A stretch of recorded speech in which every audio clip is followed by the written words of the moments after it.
Hey, bonjour!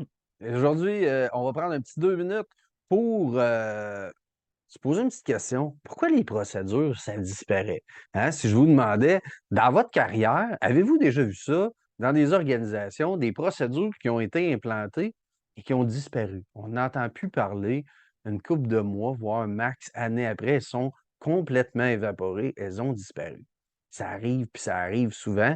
Et si je vous demandais, d'après vous autres, quand on met une action en place en santé sécurité, on veut l'avoir efficace pour combien de temps? Je suis pas mal sûr que vous me répondriez pour toujours. Donc, on va regarder comment on fait pour éviter que nos procédures disparaissent parce qu'on en a besoin, puis comment ça va fonctionner tout ça, puis c'est quoi qui se passe autour de cette histoire-là. Je vous partage mon écran, donc vous voyez ça à l'écran maintenant. C'est ce qui arrive dans plein d'organisations. J'ai des organisations avec qui je travaille, ça fait 20 ans, 30 ans, des fois 40 ans qu'ils font de la prévention et sont toujours à la case départ. Pourquoi ils sont à la case départ? On sait le ça avec un exemple bien simple que j'aime bien utiliser. Supposons qu'on est en 2016. Et là, en 2016, il arrive un accident en lien avec les chariots élévateurs chez vous. Et là, vous dites maintenant, tous les opérateurs vont devoir remplir un petit feuillet avant d'utiliser le chariot élévateur. On va tracer des lignes jaunes au sol, on va mettre des miroirs convexes et on va former tout le monde sur la conduite de chariot élévateur. Ça, c'était en 2016. En 2018, il arrive un événement sur le cadenassage. Et là, vous dites, on va revoir la procédure, acheter des cadenas, élaborer des fiches, former tout le monde. Et là, en 2020, qu'est-ce qui arrive? La COVID. Et là, avec la COVID, vous mettez des plexiglas, les petits masques bleus, les 2 mètres tapés au sol, et etc. Et là, en 2022, qu'est-ce qui arrive? Paf! Pas en 2022, on est rendu en 2023. Le même événement qu'en 2016. Pourquoi le même événement qu'en 2016? Donc, on va regarder, on fait l'enquête sur la situation en 2023, 7 ans plus tard. Et là, on regarde, hein, on s'en va faire l'enquête, on prend un paquet de petits feuillets qui ont été remplis par les opérateurs avant de conduire les chariots élévateurs. Et là, il y a une grande ligne sur la colonne des oui qui a probablement été complétée un mois avant qu'ils utilisent le chariot. Et là, après ça, les lignes jaunes, ça fait longtemps qu'ils sont effacées à force de rouler dessus. Les miroirs convexes sont enterrés dans la poussière puis sont tout cassés. Puis après ça, ben, on a eu tellement de nouveaux qu'on n'a pas réussi à former tout le monde. Donc, ce qu'on a mis en place a disparu. Et pourquoi que ça a disparu? Eh bien, ça a disparu parce que on n'a pas systématisé le contrôle de l'efficacité de ce qu'on a mis en place. Donc, dites-vous, quand on ne peut pas éliminer ou réduire à la source les dangers, il nous reste une option, mettre des programmes, des procédures qui vont offrir une sécurité équivalente à éliminer et réduire à la source.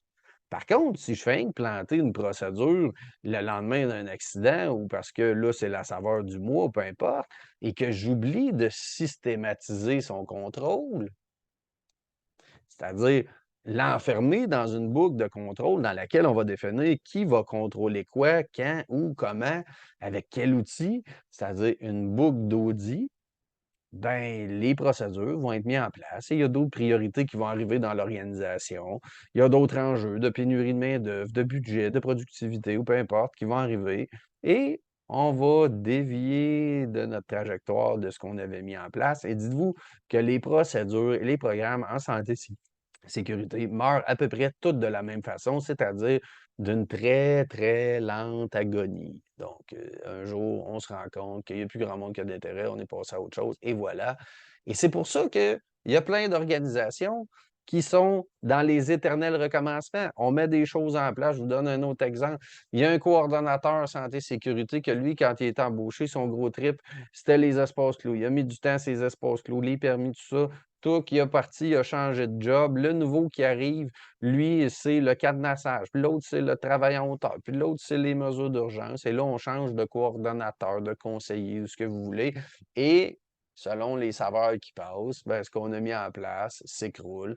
Et on a oublié de systématiser.